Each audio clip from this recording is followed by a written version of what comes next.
Sir, I didn't ask you about. I didn't ask you about any of that. I asked you if you understand. I will, however, Mr. Matson, don't interrupt me. I've muted Mr. Matson's device because he continues to interrupt me and not let me finish what I'm saying. let me speak to. I've muted Mr. Matson again because he unmuted himself and interrupted me. We've got a wild court hearing for you today. This one features a sovereign citizen who just won't stop talking. Seriously, the guy doesn't even pause for a second. He's in court because he skipped out on his probation officer, which is a sure way to land in more trouble. Now, instead of taking responsibility, he's throwing out all sorts of strange arguments that don't make any legal sense. But the judge isn't having it. She cuts him off quickly and keeps everything under control. It's honestly satisfying to watch her shut it down. Let me know in the comments what you think about these sovereign citizen cases and how the courts should handle them. And if you like this kind of content, don't forget to hit like and subscribe. I am required Let's jump into it. Advise you at all stages of the proceeding that you do have a right to be represented by an attorney. And if you can't afford an attorney, the court will appoint one for you at public expense. Do you understand that?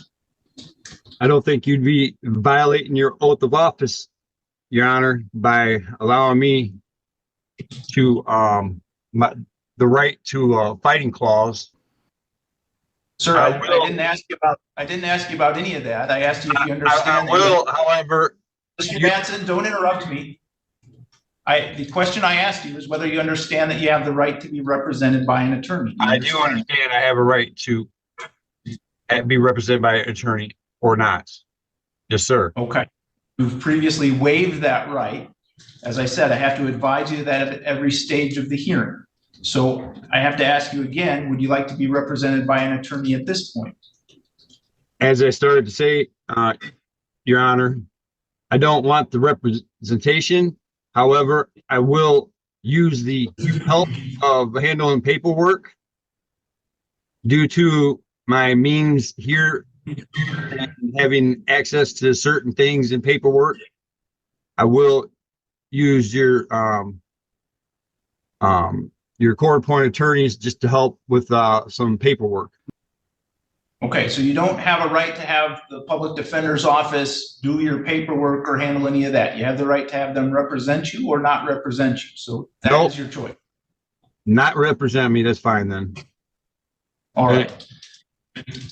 So you've previously been arraigned on the probation violation. Do you know how you want to proceed? So your options are you can plead to it if you want, which means you'd be admitting guilt. The other option is that I can set it for a hearing and we can have a hearing on the matter, and then I'll decide based on the evidence submitted at that hearing.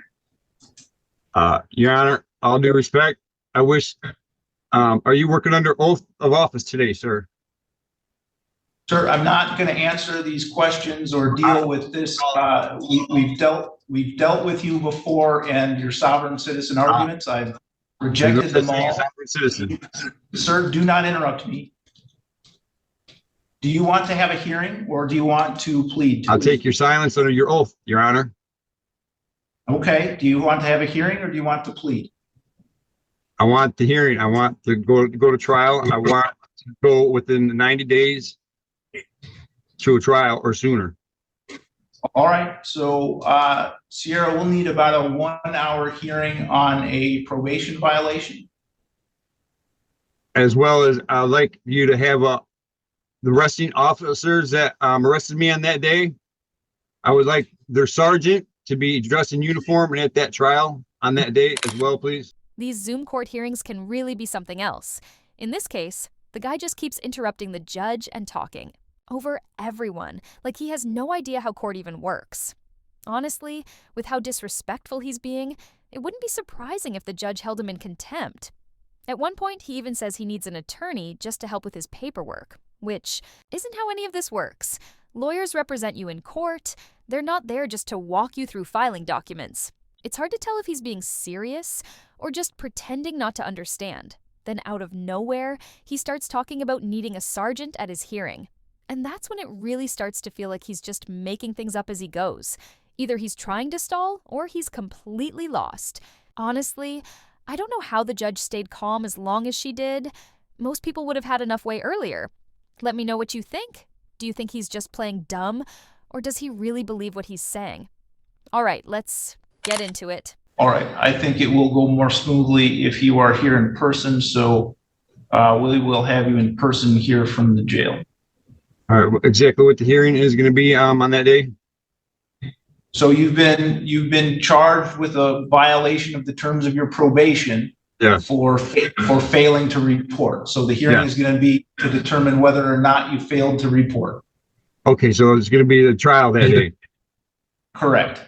Okay, can I have the state police sergeant there at that trial?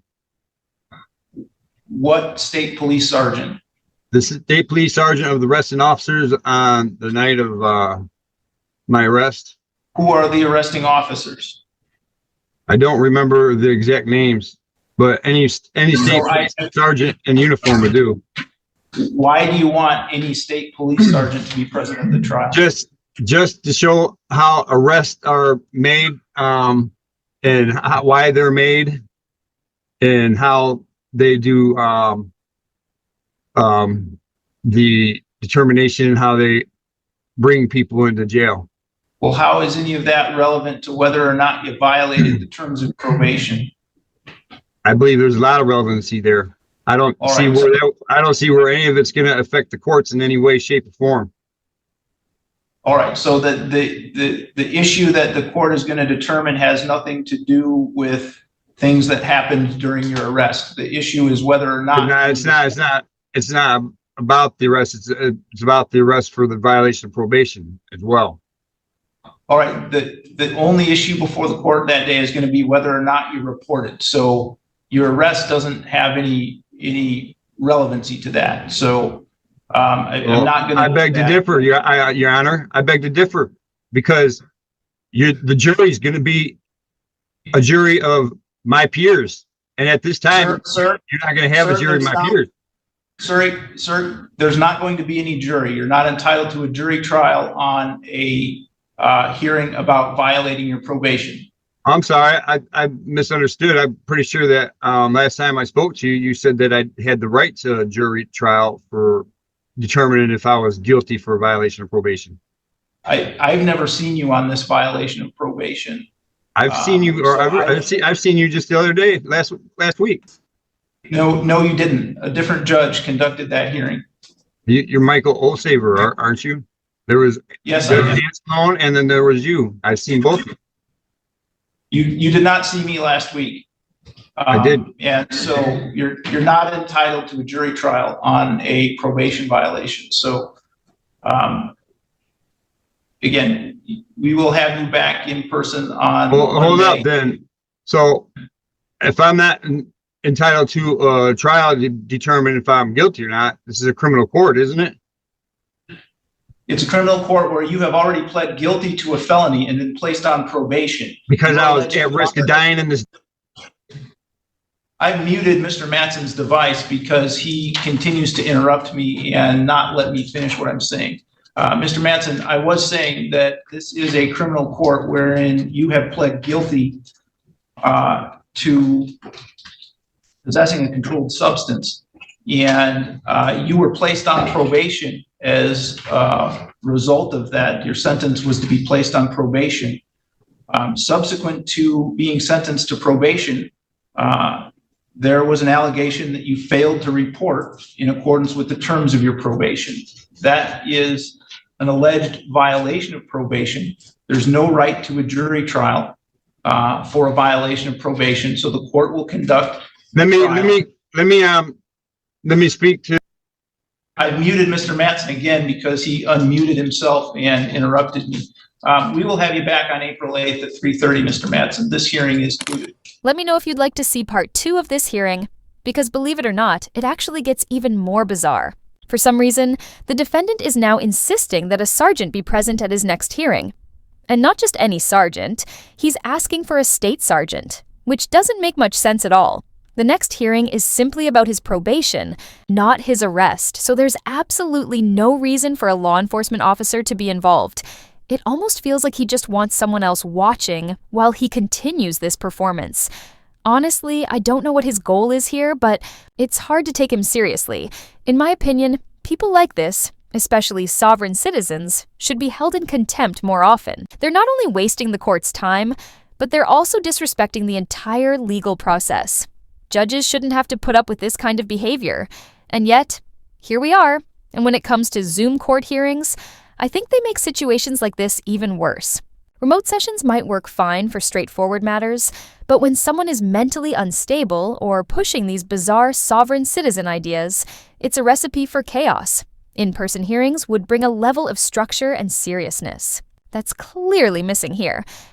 Anyway, thanks so much for watching. If you enjoyed this video, don't forget to like and subscribe. And I'd love to hear your thoughts in the comments. Was this guy just confused, or was he playing games?